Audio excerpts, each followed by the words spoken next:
Lah ini kalau dibuat ribut Bapak Ibu sekalian, nggak ada selesainya, betul kan? Nah kita tuh harus melihat kerangka yang lebih besar ya. Ada doktrin-doktrin yang dibuat oleh manusia dan saya tidak mau bicara soal doktrin. Kenapa? Karena kalau bicara soal doktrin, sekarang ini menurut majalah Science Today tahun lalu saya baca. Tahun lalu itu menurut majalah Science Today itu kekristenan di dunia itu ada 60.000 golongan kira-kira. Hampir kira-kira 58.000, hampir 60.000. Mungkin sekarang sudah 60.000. Dan mereka mengklaim dirinya sendiri bahwa mereka itu adalah benar, Bapak Ibu sekalian. Semuanya bikin Alkitab sendiri-sendiri, kemudian bikin ajaran sendiri-sendiri, kemudian saling membedakan. Oleh sebab itu kekristenan itu tidak pernah bisa bersatu. Assalamualaikum warahmatullahi wabarakatuh. Berjumpa lagi dengan Jadid HMC ya, channel yang mengedukasi dan menghibur. Seperti teman-teman ketahui, nama Dr. Yonatan Purnomo ini sedang viral teman-teman ya. Lantaran beliau dengan jujur dan berani mengatakan bahwa Bible yang dipegang, yang dipercaya oleh teman-teman Kristen kita sekarang, itu adalah Bible yang salah. Itu adalah hasil penelusuran LAI, hasil penerjemahan LAI yang salah. Alias kitab suci teman-teman Kristen, itu banyak kesalahannya. Dan ini tentu saja membuat marah banyak teman-teman kita Kristen, banyak pendeta ngamuk, banyak orang-orang yang mengatakan bahwa Yonatan Purnomo sesat, bidat, ya gulingkan dia, mengundurkan diri seharusnya kamu, malu kamu gitu kan. Karena apa? Karena Yonatan Purnomo ini sekarang jabatannya itu sangat luar biasa bergengsi. Dia adalah kepala bidang biblika, artinya kepala bagian yang meriset, belajar, ya istilahnya kayak litbangnya lah. Ya, dia kepala litbangnya BMPT KKI, kelompok yang membawahi perguruan tinggi Kristen di Indonesia. Ya, ini teman-teman harus tahu nih. BMPT KKI ini bukan organisasi yang tidak bergengsi ya. BMPT KKI adalah Badan Musyawarah Perguruan Tinggi Keagamaan Kristen Indonesia. Dan mereka terafiliasi dengan pemerintah. Mereka lah yang dipilih oleh Bimas Kristen untuk mengurus sekolah tinggi teologi. Jadi bisa dibilang para pendeta tamatan STT itu ada di bawah naungan BMPT KKI. Dan pendeta Dr. Yonatan Purnomo ini adalah kepala bidang biblikanya. Jadi bisa dibilang yang paling ngerti Bible, ya paling ngerti Bible itu dia teman-teman. Dia paling ngerti. Jadi kalau kalian lihat orang-orang di luar sana mengatakan dia sesat, dia bodoh, dia nggak ngerti apa-apa, dia hanya asal mangap, ya. Itu kan cuma tuduhan tanpa bisa dibuktikan. Ini lucu ya. Yonatan Purnomo, dia membuat jurnal ilmiah. Ya, dia buat jurnal ilmiah membuktikan bahwa Bible yang kalian pegang itu salah. Sedangkan orang-orang ini ya, orang-orang ini cuman bisa mengatakan bahwa Yonatan Purnomo omong kosong, asal mangap, nggak ngerti apa-apa, bidat, sesat, dan sebagainya, tanpa bisa memberikan data. Nah, ini yang bahaya nih teman-teman. Orang kasih data tapi dilawan dengan asumsi. Tapi memang ya selama ini memang seperti itu teman-teman. Betul tidak? Kita kalau diskusi dengan pihak sebelah, mohon maaf, kita kasih data nih, ayatnya ini, datanya ini, mereka cuma bilang apa? Saya nggak mau tahu, pokoknya Yesus Tuhan, pokoknya kamu salah, pokoknya yang benar saya. Ya sama kayak ini. Pokoknya Yonatan Purnomo salah. Pokoknya dia asal ngomong. Siapa yang bilang ada kesalahan? Siapa yang bilang Bible tidak sesuai? Kan begitu. Kalau cuma modal seperti itu, ya mohon maaf ya. Ini berat kita untuk lawan teman-teman. Kalian sudah cek di konten kita sebelumnya belum? Ya di situ saya tunjukkan ya beberapa pendahuluan dan sekarang saya lanjutin karena kita akan buat berseri-seri nih teman-teman. Ya kita akan bongkar secara tuntas bahwa kitab suci teman kita di sebelah itu ada kesalahan dan ini yang ngomong bukan saya. Yang ngomong langsung dari kepala bidang Bible-nya. Orang yang dianggap paling pintar dalam penerjemahan Bible di Indonesia. Di Indonesia ya, karena dia ketua Litbang atau Biblika BMPT KKI. Siapa beliau? Ya, saya tunjukkan dulu ya, supaya kalian kenal. Ya, ini profilnya, Dr. Yonatan Purnomo. Beliau adalah seorang penerjemah Alkitab Kanon, Biblikos. Ya, jadi dia menerjemahkan dari sumber yang bahasa Yunani.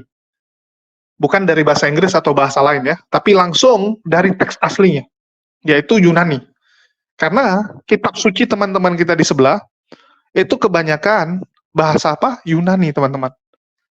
Ya, mereka aslinya tuh bahasa Yunani, karena dulu bahasa Yunani adalah bahasa internasional, bahasa yang dipakai oleh orang-orang saat itu. Zaman Yesus, bahasa internasionalnya Yunani. Walaupun yang berkuasa Romawi, tapi bahasa yang dipakai Yunani, karena Yunani itu bahasanya filsafat, bahasanya orang-orang pintar, bahasanya akademis saat itu. Sama kayak sekarang misalnya, yang negara adik kuasa Amerika, tapi bahasanya Inggris. Ya, kita nggak kenal bahasa Amerika, bahasanya Inggris. Ya, seperti itu. Jadi yang dipakai bahasa Yunani saat itu. Beliau adalah peneliti Alkitab. Ya, ini peneliti teman-teman. Penulis buku, dosen bahasa. Ya, dosen bahasa baik Ibrani, Yunani, dan Mandarin. Nah, jadi dia menguasai, selain Ibrani, dia menguasai Yunani juga teman-teman. Ya. Teolog Biblika, hermeneutika, kritik tekstual, dan ilmu eksegesis. Ya, eksegesis. Pendidikannya sendiri, lulusan Magister Teologi STTE, Surabaya. Dan merupakan lulusan terbaik. Ya, lulusan terbaik, teman-teman. Lulusan doktor, nah, S3-nya Doktor Teologi STT Kadesi Yogyakarta. Ini juga lulusan terbaik. Pendiri dan ketua BBC Internasional. Pendiri dan ketua LBI, Lembaga Biblikos Indonesia. Pendiri dan ketua STTBI, Sekolah Tinggi Teologi Biblikos Internasional. Ya, dia pemilik atau pendiri dari sebuah sekolah STT juga. Ya, karena memang yang boleh jadi pengurus di BMPT KKI itu harus pemilik atau pendiri Sekolah Tinggi Teologi. Ketua Biblika Research STT Kadesi Yogyakarta. Dosen STT Kadesi Yogyakarta. STT Excelsius Surabaya dan lain-lain. Dosen AKOM, Asian College of Ministry. Ya, jadi ini bukan main-main punya gelar ya teman-teman, jelas pendidikannya. Dan ini bukti ya, penghargaan sebagai lulusan terbaik akademik program doktor diberikan kepada Dr. Yonatan Purnomo, ya, SH MTH, Master Teologi ya. Jadi jangan kalian bandingkan dengan doktor yang sampai sekarang nggak tamat-tamat dari Belanda itu. Ya, gelarnya itu cuman ya suka-suka dia aja lah, tapi ternyata nggak tamat-tamat. Kalau ini jelas, udah tamat, lulusan terbaik lagi. Ya, lulusan terbaik. Kita nggak asal ngomong. Jadi, kalau kita bandingkan riset orang, hasil penelitian orang, yang dia pelajari, yang dia memang ahli di bidangnya, terus kamu lawan cuman dengan, kamu sesat, bidat, nggak benar, kamu jelek, kamu nggak benar, pokoknya kamu sesat. Itu kan nggak pantas. Kamu lawan hasil riset orang masa dengan bacotan, framing, fitnahan, kan ngawur ya. Dan teman-teman Kristen harus tahu juga, bidat, ya sesat, itu udah hal yang biasa. Di dalam kekristenan orang dituduh sesat. Yesus dan para muridnya itu dulu juga bidat, juga orang sesat bagi orang Yahudi. Betul tidak? Orang Kristen itu kan julukan untuk orang-orang sesat pada zamannya. Ya, dilabelin orang sesat oleh orang-orang Yahudi saat itu. Orang Yahudi semua bilang orang Kristen itu sesat, udah pasti. Apalagi Protestan, udah sesat lagi gitu kan. Karena orang Protestan itu adalah orang sesatnya Katolik. Orang Katolik bilang itu sesat. Orang sesat, bahkan nggak ada satupun ya, nggak ada satupun kalau kita bicara cabang dari kekristenan mula-mula, ya dulu ada 5 pentaton, ada pentaton 5 ya. Itu nggak ada satupun yang mengakui Protestan. Jadi Protestan tuh nggak ada akarnya ke atas. Kalau Ortodoks Syria, ya, Ortodoks Timur, Katolik itu kan ditarik bisa ke atas, ke para rasul. Jelas gitu kan, mereka itu dari siapa. Sanadnya jelas. Kalau Protestan sanadnya siapa? Martin Luther. Setelah Martin Luther ada nggak? Nggak ada. Paling tinggi Martin Luther. Naik ke atas nggak bisa lagi. Karena Martin Luther dianggap sebagai orang sesat. Dianggap orang sesat. Dan ngomong bukan saya ya. Ngomong bukan saya, silakan dicek. Oke, kita dengarkan dulu ya penjelasan Yonathan Purnomo mengenai masalah disesatkan. Ini yang seru nih teman-teman. Masalah disesat-sesatin ya. Bagaimana orang-orang memandang tentang menyesatkan orang lain. Oke, terima kasih Bapak Ibu sekalian. Saya ingin memulainya begini Bapak Ibu sekalian. Di sepanjang sejarah itu bidat-bidat itu ada.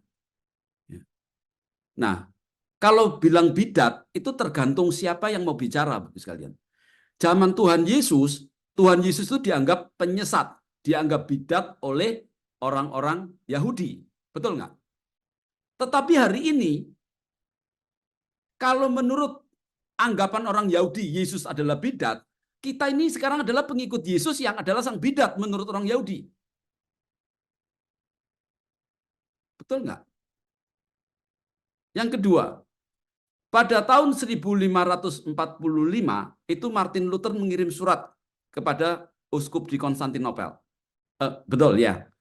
Nah, kemudian suratnya itu datang 2 tahun kemudian. Jadi kalau dikirim tahun 1545 dikirim, jatuhnya itu sampai ke sana 1547.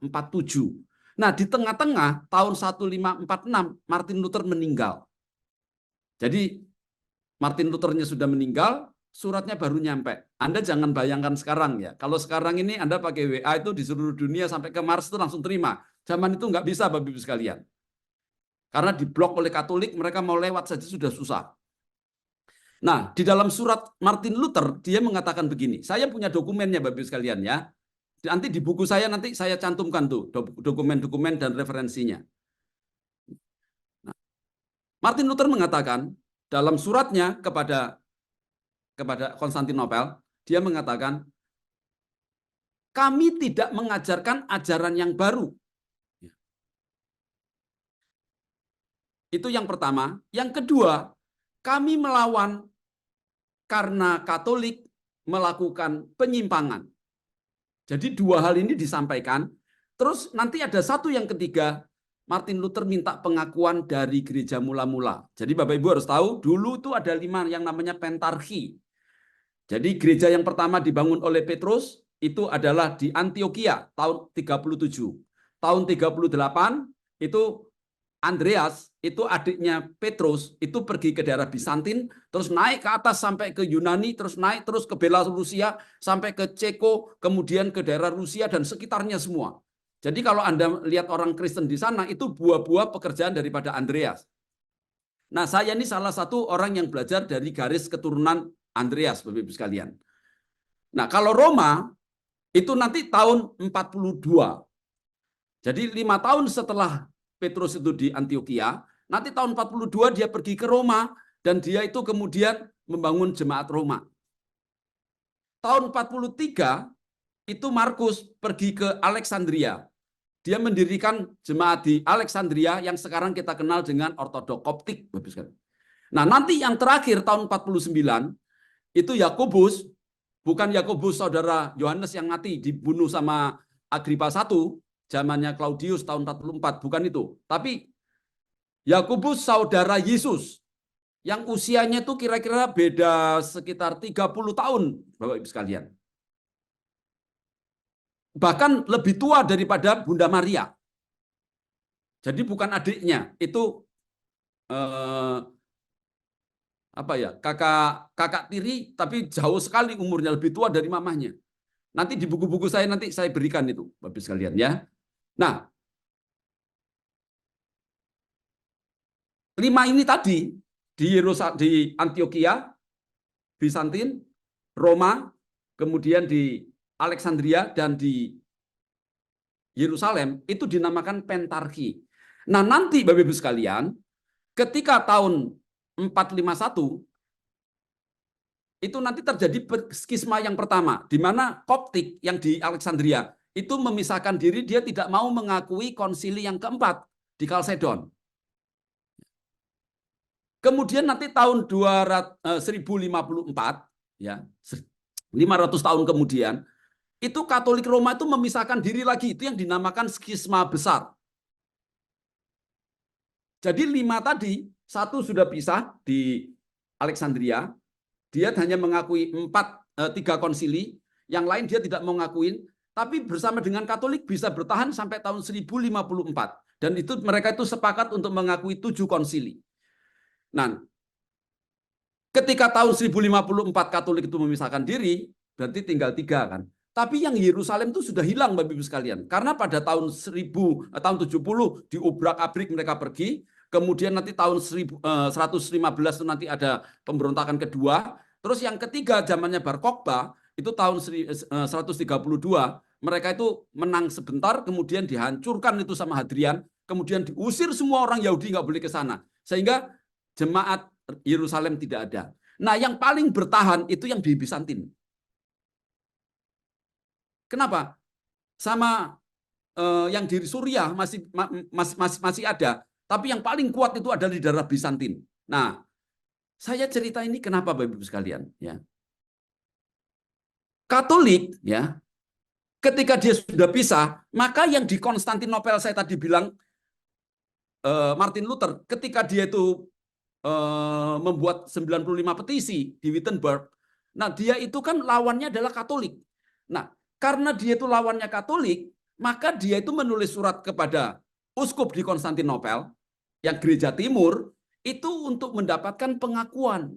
Tapi sayangnya dia mati dulu Bapak Ibu sekalian, sehingga akhirnya surat menyurat itu diteruskan oleh penerusnya. Mulai dari Melanchthon sampai nanti tahun 1578 sampai 80 81 kira-kira itu nanti terdapat konklusi. Konklusinya apa? Saya potong saja, nanti baca di buku saya Bapak Ibu sekalian ya. Konklusinya bilang begini. Waktu itu Uskup Yeremias II, dia menuliskan begini intinya. Dia tidak mau mengakui Protestan. Kenapa? Dia bilang, memang Katolik menyimpang, tetapi Protestan adalah sesat. Tapi kita sekarang ini kan Protestan Bapak Ibu sekalian. Betul kan? Jadi kita ini orang Kristen Bapak Ibu sekalian. Bagi orang Yahudi itu kita ini pengikutnya penyesat. Karena Yesus itu dianggap penyesat. Sampai hari ini orang Yahudi tidak mau ikut kita. Nah kalau berdasarkan sejarahnya, Martin Luther itu seorang bapak gereja atau seorang reformator di zaman itu pun tidak diakui Bapak Ibu sekalian. Dan kita semua itu adalah bagian daripada reformasi. Nah nanti kalau Bapak Ibu lihat, Melanchthon itu muridnya daripada Luther, itu dia punya ajaran juga berbeda, tapi tidak sampai pisah. Tetapi ketika Anda lihat John Calvin, dia punya murid dari mana itu ya? Cekoslovakia atau lupa saya. Mungkin Cekoslovakia atau Skotlandia, dari Skotlandia ya. Muridnya dari Skotlandia. Itu dia punya ajaran juga tidak sama antara Calvin dengan muridnya sendiri yang namanya John Knox. Nah, John Knox itu yang nanti akhirnya bikin Presbyterian. Saya tidak tahu apakah Presbyterian yang sekarang rame di Korea sana itu adalah bagian daripada ini atau sekedar nama saja ataukah itunya sama. Nah, jadi Bapak Ibu sekalian, mereka itu tidak sama di zaman tahun 1000 abad ke-16 itu kan Calvin mati tahun 1564. Nah, tahun 1560 lahir seorang yang namanya itu Jacobus Arminius. Nah, dia itu awalnya belajar ya, jadi pengikutnya Calvin. Nah, tapi nanti setelah dia dewasa menjadi seorang pendeta, dia justru lawan dengan orang-orang Calvin. Akhirnya tahun 1611 itu dia membuat yang namanya itu 5 remonstran, 5 pokok remonstran. Nah, nanti 8-9 tahun kemudian itu di Dordt ya, di kota di Jerman di Belanda sana. Itu golongan Calvin membuat yang namanya 5 pokok Calvinis. Anda masih ingat kan yang namanya tulip kan? Total depravity, kemudian unconditional election, kemudian limited atonement, kemudian irresistible grace, sama perseverance of the sin. Betul kan? Nah, mereka tuh ribut sampai bunuh-bunuhan. Nah, itu sampai di sini sekarang juga ada gerejanya, Bapak sekalian. Di Indonesia tuh sebagian adalah Arminian yang percaya bahwa keselamatan itu bisa hilang, sedangkan yang satu dari golongan Calvin, keselamatan tidak bisa hilang. Lah ini kalau dibuat ribut Bapak Ibu sekalian, nggak ada selesainya, betul kan? Nah kita tuh harus melihat kerangka yang lebih besar ya. Ada doktrin-doktrin yang dibuat oleh manusia dan saya tidak mau bicara soal doktrin. Kenapa? Karena kalau bicara soal doktrin, Sekarang ini menurut majalah Science Today tahun lalu saya baca.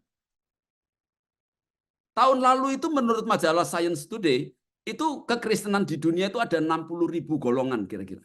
Hampir kira-kira 58.000, hampir 60.000. Mungkin sekarang sudah 60.000. Dan mereka itu mengklaim dirinya sendiri bahwa mereka itu adalah benar, Bapak Ibu sekalian.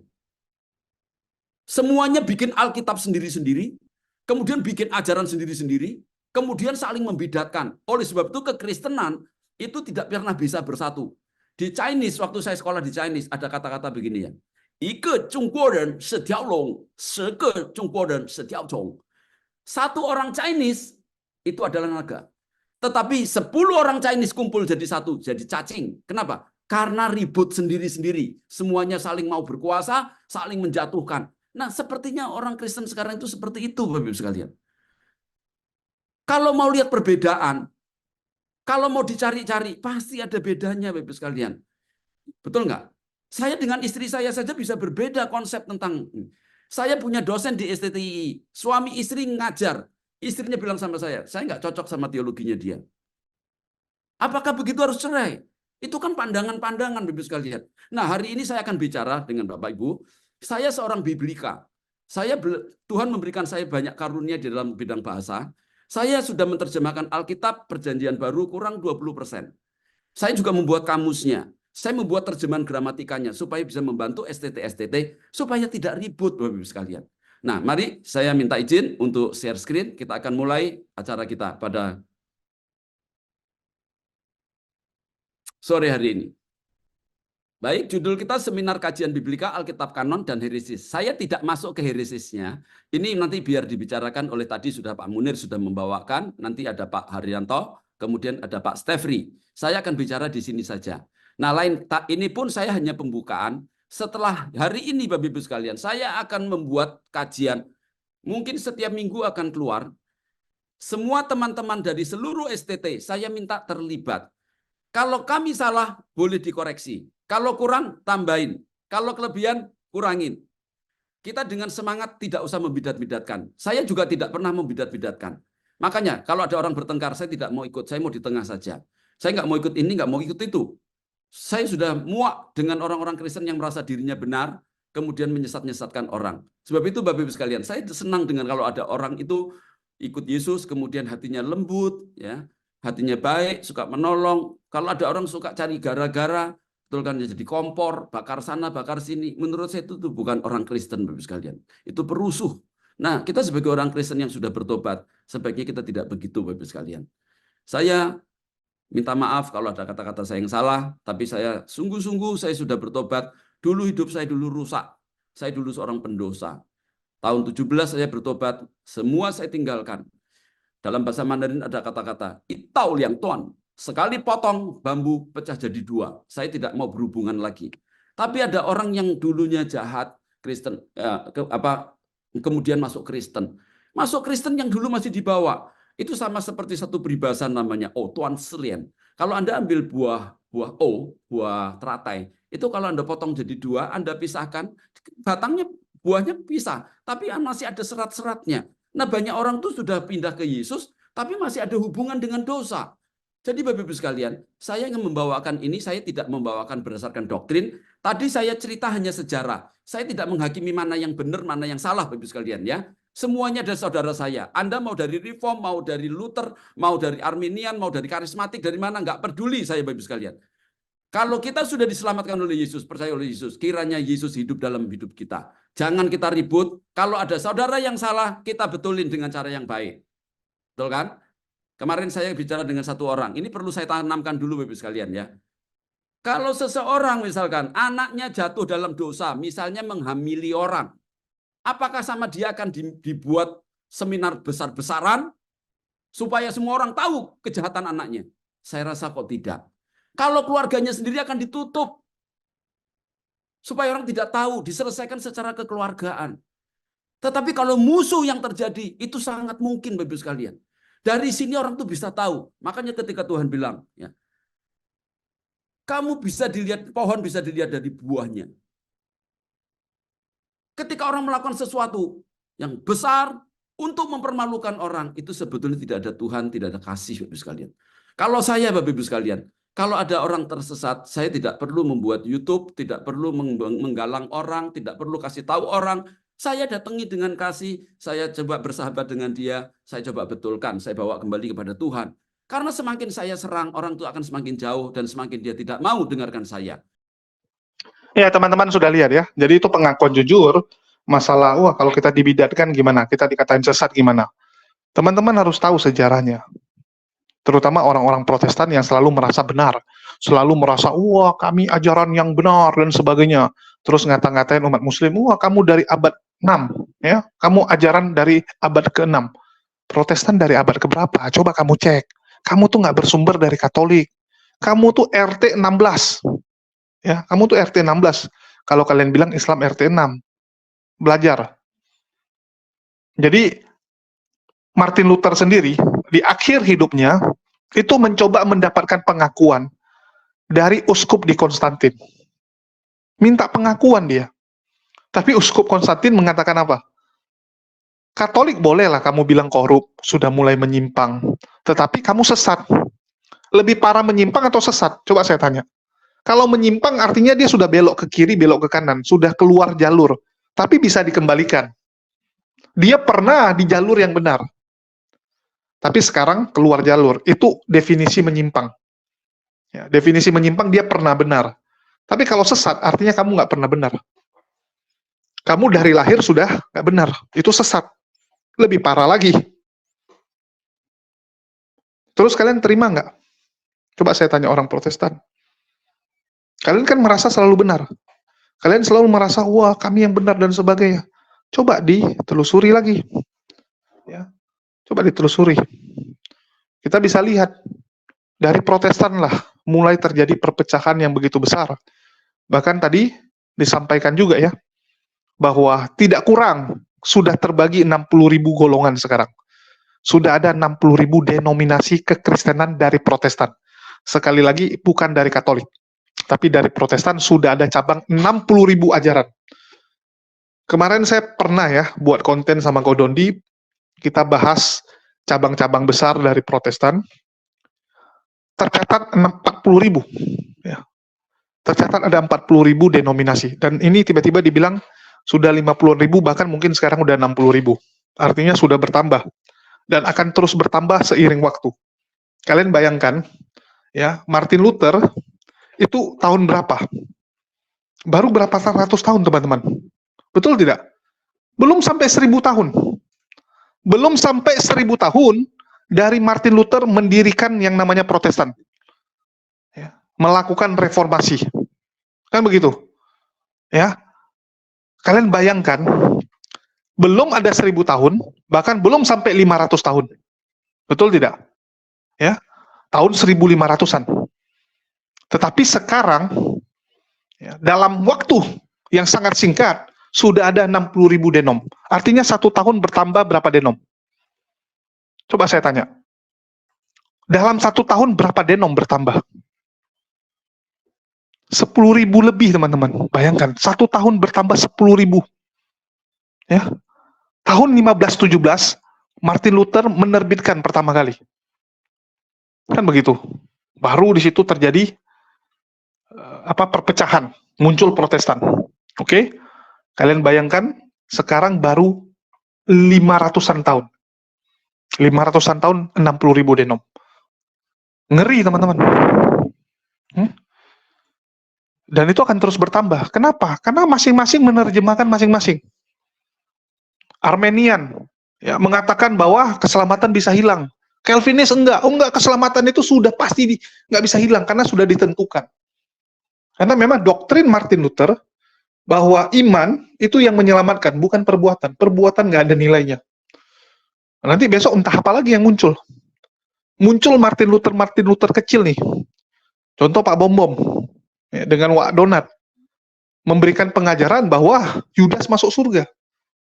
Dari mana pemikiran dia itu? Ya itulah roh yang ada di udara yang memberikan ilham kepada mereka agar mengatakan hal tersebut. Ini kan dari setan nih semua nih. Kalau bukan dari setan nggak mungkin perpecahan. Kalau ini dari Roh Kudus, pasti yang ada adalah kedamaian. Yang ada adalah saling menghargai dan saling memiliki pandangan yang sama. Kalau itu dari Roh Kudus. Tapi karena ini dari roh setan, maka perpecahan yang ada. Yang satu bilang A, yang satu bilang B, yang satu bilang C, yang satu bilang D. Sampai terjadi 60.000 teman-teman. Bayangkan. Dan itu akan terus bertambah seperti saya bilang. Kenapa? Mereka setiap baca Bible, menerjemahkan sendiri.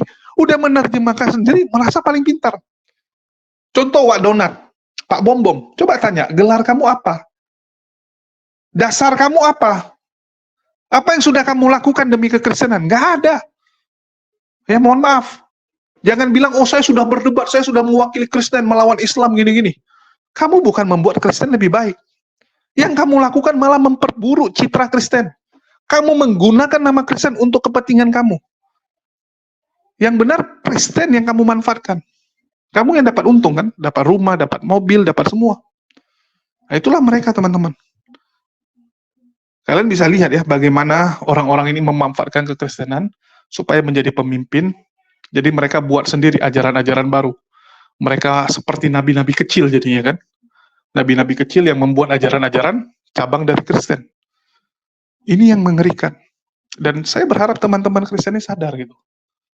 Sadar gitu. Kalau kok bisa ya seperti itu gitu. Itulah kenapa nggak boleh menerjemahkan sembarangan tanpa ada ilmunya. Di Islam dilarang, di Katolik juga sama. Coba lihat, Katolik boleh nggak?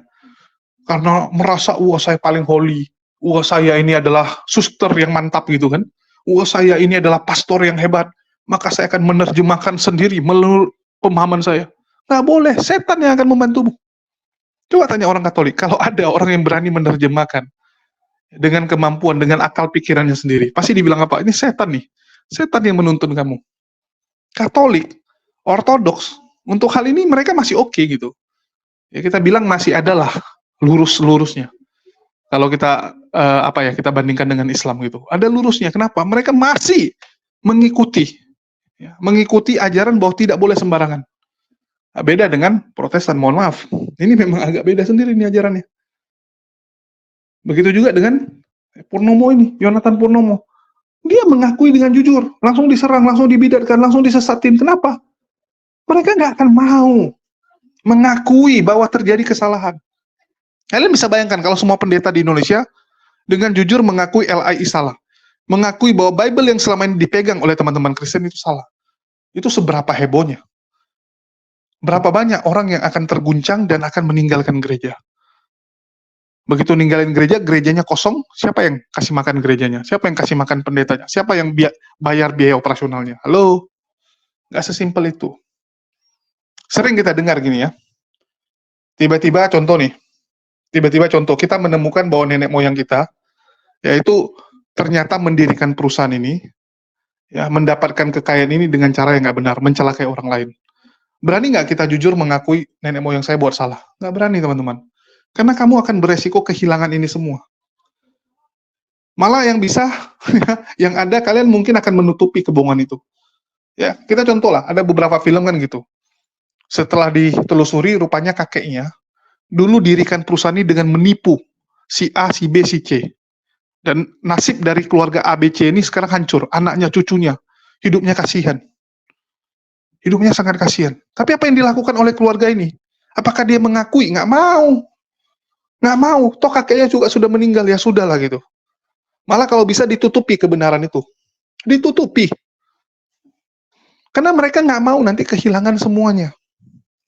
Kehilangan yang sudah mereka miliki ini. Berat. Karena mereka menganggap, loh yang nipu kan kakek saya, bukan saya. Kan begitu. Sama seperti ini. Yang salah menerjemahkan, nah itu kan LAI. LAI dong salah kan. Kalau saya kan sudah kerja, saya sudah mewartakan. Saya sudah menyebarkan ajaran ini. Kan begitu. Nah, sama kayak misalnya ada sales MLM yang sukses, yang jaringannya sudah banyak. Tiba-tiba dibilang, wih produk kita nampaknya ada masalah nih. Mereka misalnya jual vitamin. Terus dibilang, ternyata vitamin kita ini khasiatnya nggak ada. Khasiatnya nggak ada. Berani nggak ketua ini ngomong sama anggotanya semua mengakui, oh produk kita ini bermasalah rupanya. Nggak mungkin. Jaringannya sudah banyak. Pelanggannya sudah banyak. Ya sudahlah, biarkan sajalah. Kan begitu. Toh yang namanya masyarakat, ya ini masyarakat ini, hukum pasar, hukum market. Kebohongan yang terus disampaikan berulang-ulang itu akan dianggap sebagai kebenaran. Ya sudah, karena sudah dianggap sebagai kebenaran, lanjutkan, kan begitu. Lanjutkan saja gitu. Sama kayak orang bilangnya apa ya, walet. Kenapa harga sarang burung walet mahal? Karena dibilang minum sarang burung walet itu bikin putih, bikin halus, dan ini makanan raja. Padahal nggak ada ilmiahnya itu, teman-teman. Nggak ada ilmiahnya pengaruh antara makan sarang burung walet sehingga kulit jadi putih mulus. Tapi karena itu udah jadi kebiasaan, ya udah teruskan aja gitu kan.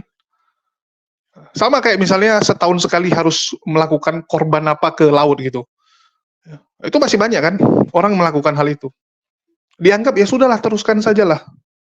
Nanti kalau dihentikan, yang jualan-jualan di sekitar situ nggak ada omset. Jadi nggak ada omset, kan bahaya. Nah, itulah saya bilang, nggak semua orang bisa jujur seperti Dokter Purnomo ini.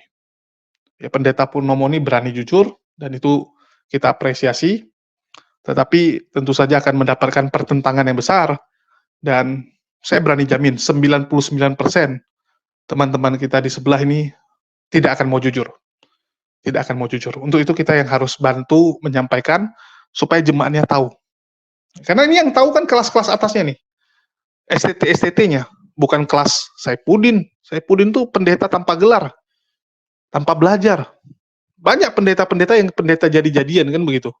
Ya mereka bilang pendeta jadi-jadian. Sedangkan yang Rana ini cuman yang tahu tuh yang istilahnya bermain di gelar akademis, di lingkungan akademis. Untuk itu kita perlu nih nyampaikan ke bawah. Saya meminta kepada para penonton bantu share, biar teman-teman kita Kristen tahu apa yang terjadi sebenarnya, ya bahwa ternyata Bible kalian tuh salah. Ya, selama ini salah. Itu aja sih harapan dari saya. Dan sekali lagi bagi teman-teman ya, saya juga mau infokan bahwa untuk teman-teman ya yang suka menonton debat, ya, kita juga punya satu channel yang untuk melive-kan debat secara live yang saya taruh di channel Kisah HMC Official. Ya bagi teman-teman yang suka nonton live debat, silakan ditonton Kisah HMC Official, dan saya sendiri akan buka room debat setiap jam 8 malam.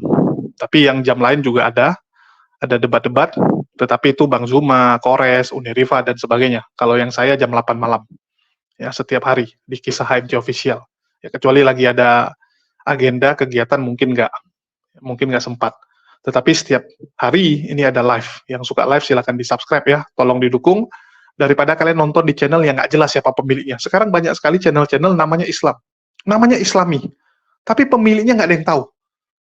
Banyak yang nanya sama saya, Bang ini siapa punya? Saya tanya ke teman-teman yang lain, nggak ada yang tahu juga. Jadi semua pada nggak tahu ini punya siapa. Tapi channelnya rame dan sudah besar. Tapi nggak ada yang tahu siapa punya. Ini kan bahaya. Takutnya Oten nyamar. Besok tiba-tiba dia switch, dia ubah jadi channel sebelah, terkejut kita kan. Ini yang bahaya. Terus untuk 17 Agustus, kita akan merayakannya dengan sesuatu yang berbeda tahun ini. Ya, kita akan mengunjungi satu ponpes yang ada di Labuan Bajo ya. Jadi ini teman-teman bisa lihat, ini nama ponpesnya yaitu Pesantren Alam Tafizul Quran Kolong. Ya, Quran Kolong. Jadi ini adalah santri-santrinya. Ya, kalian bisa lihat ada yang udah hafalannya 30 juz, 20 juz, 15 juz gitu ya. Dan ini kondisi di sana.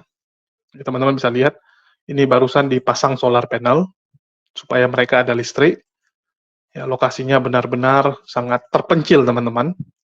Ya, nggak ada jalan di sana, nggak ada jalan aspal. Ya, bahkan jalan setapaknya pun sangat memprihatinkan. Dan kondisinya seperti ini, tinggalnya cuman ya dari tapas lah. Dindingnya dari tapas, ini dari kayu. Karena kalau nggak banjir, bisa banjir kadang-kadang. Karena apa? Tanahnya tuh kayak lembek-lembek. Ya. Terus kondisinya harus melewati sungai, ya, dan sebagainya lah. Intinya nih kondisinya memprihatinkan, kita akan ke sana. Dan yang bagus cuma satu, nih masjidnya. Yang permanen cuma bangunan masjid, sisanya bangunannya tuh memprihatinkan. Jadi kita akan ke sana karena lokasinya juga ada di NTT, yang notabene itu mayoritas orang sebelah. Jadi saya rasa perlulah kita untuk mengunjungi dan melihat perkembangan daerah-daerah yang Islamnya minoritas, bagaimana misionaris itu begitu gencar mengajak saudara-saudara kita. Untuk itu kita perlu membentengi saudara-saudara kita dan mendukung program-program dari pondok pesantren yang ada di sana agar bisa menyiarkan agama Islam di sana. 17 Agustus kita akan ada di sana, insya Allah ya, doakan semua lancar. Dan bagi teman-teman yang tergerak untuk membantu, dapat menghubungi nomor WA saya, ataupun ya bisa disalurkan melalui nomor rekening yang sudah saya taruh di komunitas. Oke, mungkin itu aja dari saya. Makasih buat teman-teman semua. Di akhir kata saya ucapkan, wassalamualaikum warahmatullahi wabarakatuh. Sampai jumpa di lain kesempatan.